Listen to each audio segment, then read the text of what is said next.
la course. Vous m'avez dit, laisse-les vivre, là-bas. Que t'importe leur bon ou leur pas, sur l'herbe de l'aurore ou l'herbe de midi.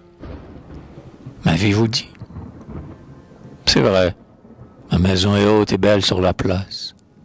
C'est vrai que ma maison est haute et belle et vaste, faite de marbre avec un toit de tuiles d'or. J'y vis, j'y dors. Mon pas y traîne sur les dalles, le cuir taillé de mes sandales, et mon manteau sur le pavé frôle son bruit de laine souple. J'ai des amis, le poing levé, qui heurtent, en chantant, leur coupe à la beauté. On entre, on sort. Ma maison est vaste sous son toit de tuiles d'or. Chacun dit, notre hôte est heureux. Et moi aussi je dis comme eux, tout bas, à quoi bon vivre là-bas? À quoi bon vivre ailleurs qu'ici?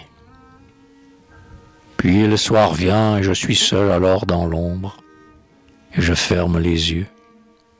Alors, il me semble que l'ombre informe, peu à peu, tressaille, tremble, vibre et s'anime et se meut, et sourdement s'agite en son silence obscur. J'entends craquer la poutre et se fendre le mur. Et voici, par sa fente invisible et soudaine, que, sournoise d'abord et perceptible à peine, une odeur de forêt, d'eau vive et d'herbe chaude, pénètre, se répand, rampe, circule et rôde, et plus forte, plus ample et plus universelle, s'accroît, se multiplie et m'apporte avec elle les diverses senteurs que la terre sacrée, forestière, rustique, aride ou labourée, mêle au vent de la nuit, du soir ou de l'aurore. Et bientôt, peu à peu, toute l'ombre est sonore. Elle bourdonne ainsi qu'une ruche éveillée, qui murmure au soleil à travers la feuillée, après la pluie oblique et l'averse pesante. Voici que maintenant toute l'ombre est vivante, et que la nuit bourgeonne et la ténèbre pousse. Le siège où je m'appuie est tout velu de mousse. Je me penche, de l'herbe averdie sur le marbre. La colonne soudain végète, et c'est un arbre qui jusqu'à moi étend sa branche. Je me sens environné partout de souffles frémissants qui me chauffent la nuque et me brûlent la joue. L'ombre hennit, l'ombre danse, l'ombre s'ébroue, palpite, naît, fleurit, germe, frémit, éclot. Je n'ai pas peur. Le vent chante dans les roseaux. Je sens sourdre à mes pieds des sources. Je respire la résine, le fruit, la vendange, la cire. Et je devine au fond de l'ombre et parmi elles, comme un cercle incertain de faces fraternelles. La vie autour de moi murmure, vibre, bat. Je la sens dans cette ombre où je ne la vois pas. Sa rumeur est lointaine ou proche, brusque ou douce. Un invisible rire erre de bouche en bouche, d'arbre en arbre, de feuille en feuille. Tout frissonne. Et je sais qu'ils sont là, si je ne vois personne. C'est en vain qu'on se tait. J'entends, j'entends, j'entends. Puisque l'arbre, la source et la feuille et le vent sont venus jusqu'à moi et m'apportent en eux leurs obscures odeurs et leurs bruits ténébreux.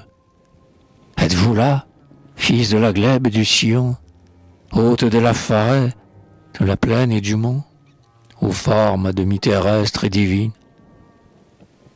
Toi, faune, qui cueillais les grappes à ma vigne, et toi, satyre, qui dansait sur mon chemin, et toi, qu'on entrevoit entre les troncs, Sylvain. Oh, vous tous, avec qui, dans l'antre et le hallier, j'ai vécu, de chacun longuement familier. N'êtes-vous pas venu avec le vent et l'arbre, me chercher sous le toit de ma maison de marbre, pour me prendre la main et courir à l'aurore? Ce sera toi. Salut, maître. Salut, centaure. Salut, de qui le pas foule l'herbe et le sable. Libérateur, ô bienvenue, ô vénérable, dont la barbe est d'argent et le sabot d'airain. La croupe de cheval qui prolonge tes reins te fait homme à la fois et bête, ô Dieu. Ton torse ajoute à ton poitrail le surcroît de sa force. Te voilà donc. Je t'attendais. Oh, viens plus près. Et maintenant prends-moi, centaure. Je suis prêt.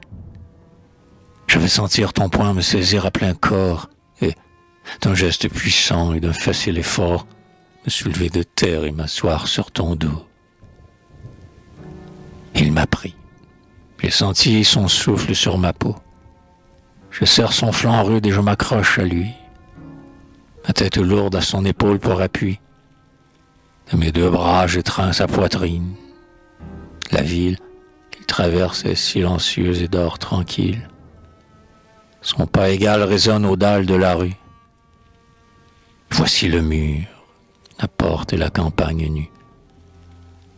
Il part. Son ongle dur maintenant bat la terre.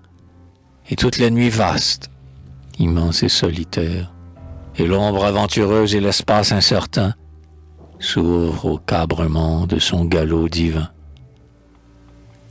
Ô vertige, l'élan du nocturne coureur m'emporte. La ténèbre est sourde et sans lueur. Le sol tantôt s'éboule et tantôt s'affermit. L'air rapide m'enivre et m'étouffe à demi.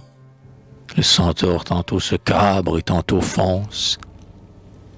C'est en vain qu'en passant, la haie avec sa ronce le retient au poitrail ou le griffe à la croupe.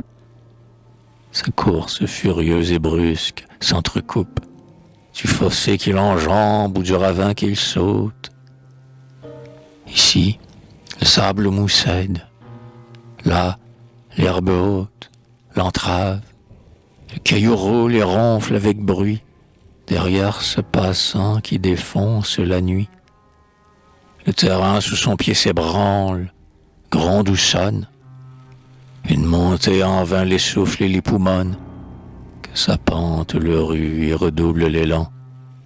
Du centaure qui va, passe, monte, descend, et d'une fougue égale et d'un même jarret, sort ruisselant du fleuve et boueux du marais, et, franchissant taillis, plaines, bois et vallons, parcourt éperdument l'ombre sans horizon, tandis que moi, uni à sa force mouvante, ivre d'air qui m'étouffe et de vent qui m'évente, je respire en sa triple et formidable odeur le Dieu terrestre, l'homme et la bête en sueur.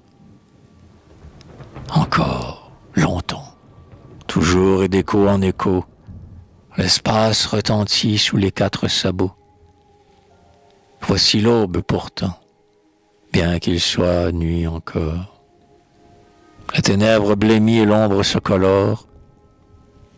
La montagne dressée abrupte d'un seul bloc entasse ses cailloux, ses pierres et ses rocs. Le centaure hennit vers la cime lointaine. Il s'épuise, son flanc palpite à son haleine.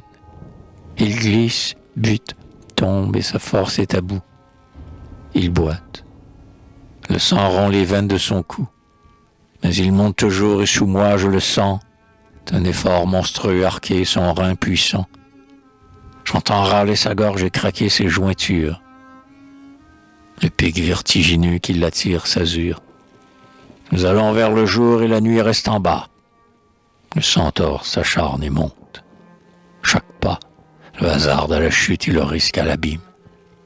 Mais tout à coup, d'un bond furieux, à la cime, sur le rocher étroit du suprême plateau, d'aplomb, il a posé son quadruple sabot et, tout fumant encore de sa course sacrée, tournant sa tête en feu vers sa croupe dorée, prodigieux, aérien, pour prix vermeil, il se dresse debout, il rit dans le soleil.